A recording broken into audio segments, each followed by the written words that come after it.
আসসালামু আলাইকুম, স্বাগতম জানাচ্ছি বিবিসি নিউজ আন্তর্জাতিক সংবাদে। শুরুতেই সংবাদ শিরোনাম, এরপর বিস্তারিত। ইসরায়েলে ফের ইরানের ব্যালিস্টিক মিসাইলের হামলা। ইসরায়েলের পর আমিরাতেও ইরানের ড্রোন ও মিসাইল হামলা। হামলাকারী দেশের বিরুদ্ধে ইরানের আত্মরক্ষার অধিকার আছে, পররাষ্ট্র মন্ত্রণালয়। যুক্তরাষ্ট্র উত্তেজনা বাড়ালে ইরান জবাব দিতে প্রস্তুত। দর্শক, এতক্ষণ শুনছিলেন সংবাদ শিরোনাম। এখন বিস্তারিত।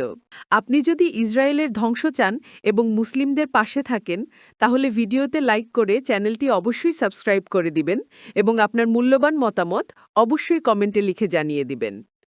এখন বিস্তারিত। ইসরায়েলে ফের ইরানের ব্যালিস্টিক মিসাইলের হামলা। ইসরায়েলকে লক্ষ্য করে আবারও ব্যালিস্টিক ক্ষেপণাস্ত্র নিক্ষেপ করেছে ইরান। সর্বশেষ এই হামলাটি এর আগের আক্রমণের প্রায় 4 ঘণ্টা পর সংঘটিত হয়। শনিবার বাংলাদেশ সময় রাত প্রায় 12:15টার দিকে ক্ষেপণাস্ত্র ছোড়া হয়। সংবাদমাধ্যম টাইমস অফ ইসরায়েল জানিয়েছে, হামলার কারণে ইসরায়েলের উত্তরাঞ্চলে সতর্কতামূলক সাইরেন বেজে ওঠে। নতুন এই হামলায় ঠিক কতটি ক্ষেপণাস্ত্র ব্যবহার করা হয়েছে তা এখনও নিশ্চিতভাবে জানা যায়নি। তবে যুদ্ধ শুরু হওয়ার পর থেকে ইরানের হামলার তীব্রতা আগের তুলনায় কিছুটা কমে এসেছে বলে ধারণা করা হচ্ছে। ইসরায়েলের পর আমিরাতে ইরানের ড্রোন ও মিসাইল হামলা।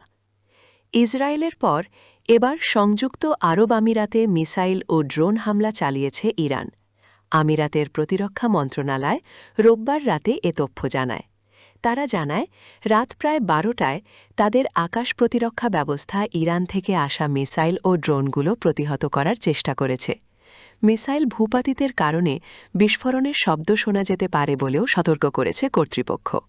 তবে এ হামলায় হতাহতের সংখ্যা বা ব্যাপকতা এখনও জানানো হয়নি।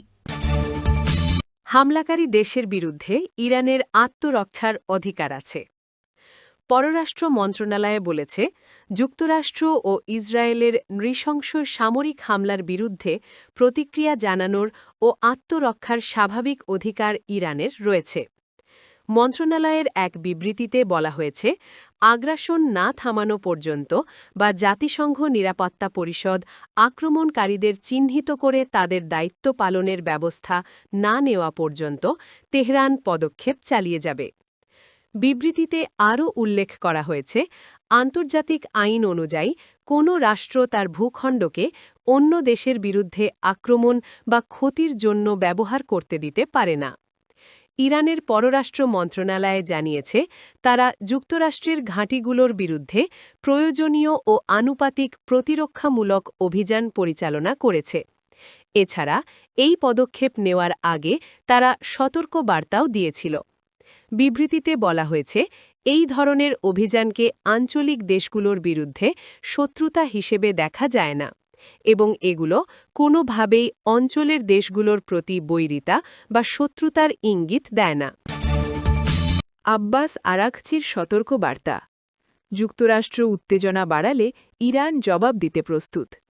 ইরানের পররাষ্ট্রমন্ত্রী আব্বাস আরাঘচি মার্কিন প্রেসিডেন্ট ডোনাল্ড ট্রাম্পকে সতর্ক করেছেন যে যুক্তরাষ্ট্র যদি উত্তেজনা বাড়াতে চায় তাহলে ইরানের সশস্ত্র বাহিনী এর জবাব দিতে প্রস্তুত। আরাঘচি বলেন, ইরানের প্রেসিডেন্ট মাসুদ পেজেশকিয়ান এই অঞ্চলে শান্তি স্থাপন ও উত্তেজনা কমানোর জন্য আগ্রহ দেখিয়েছিলেন, কিন্তু ট্রাম্পের ইরানের সামর্থ্যকে ভুলভাবে বোঝার কারণে তা তৎক্ষণাৎ নষ্ট হয়ে গেছে।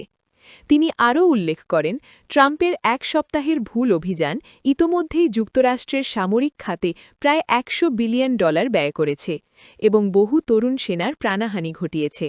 শেষ পর্যন্ত এই খরচের বোঝা সাধারণ আমেরিকানদের ওপরই পড়বে।